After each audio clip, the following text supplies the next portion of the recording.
व्यवहार की दृष्टि से भी एक तथ्य है, कोई भी समस्या आ जाए तो पहले विचार करना चाहिए कि समस्या का कारण कहीं मैं ही तो नहीं हूँ। होता ऐसा है प्रायः समस्या का कारण जो व्यक्ति होता है और दूसरी ओर झांकता है कि इसके कारण तो समस्या नहीं, इसके कारण पहली दृष्टि होनी चाहिए जो समस्या आई है उसका कारण मैं ही तो नहीं हूँ।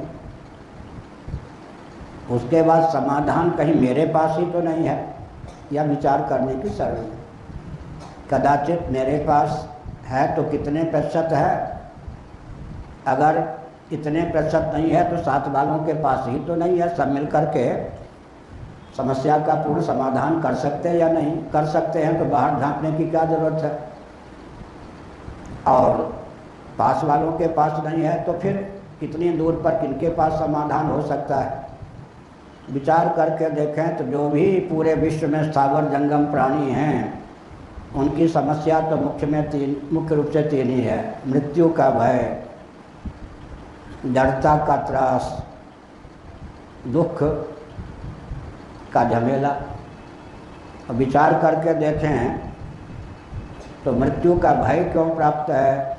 मृत्यु कदाचित का है, सदा प्राप्त होने वाला भय है मृत्यु का, या कभी कभी। अगर सर्वकालिक मृत्यु का भय है तो सुषुप्ति में क्यों नहीं प्राप्त है। या तो सार्वभौम सिद्धांत है ना, गाढ़ी नींद में किसी को मौत का भय प्राप्त होता है नहीं ना। सर्दी गर्मी भूख प्यास किसी भी द्वंद्व के चपेट में गाढ़ी नींद में कोई पड़ता है, आस्तिक हो या नास्तिक, स्त्री हो या पुरुष, नर हो या वानर। और त्रिविध तापों में किसी ताप की प्राप्ति या व्याप्ति गाढ़ी नींद में होती है नहीं। इसका कारण क्या है, इस पर विचार करें।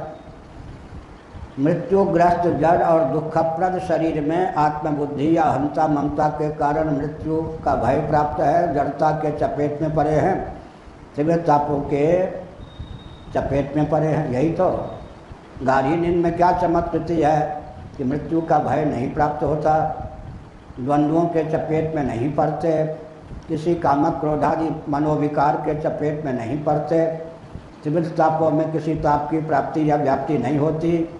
कारण तो एकमात्र है, मृत्युग्रस्त जड़ और दुखप्रद शरीर को लेकर अहंता ममता का उदय नहीं होता। अहंता ममता के आश्रय अहम ही सुषुप्ति में सो गया होता है।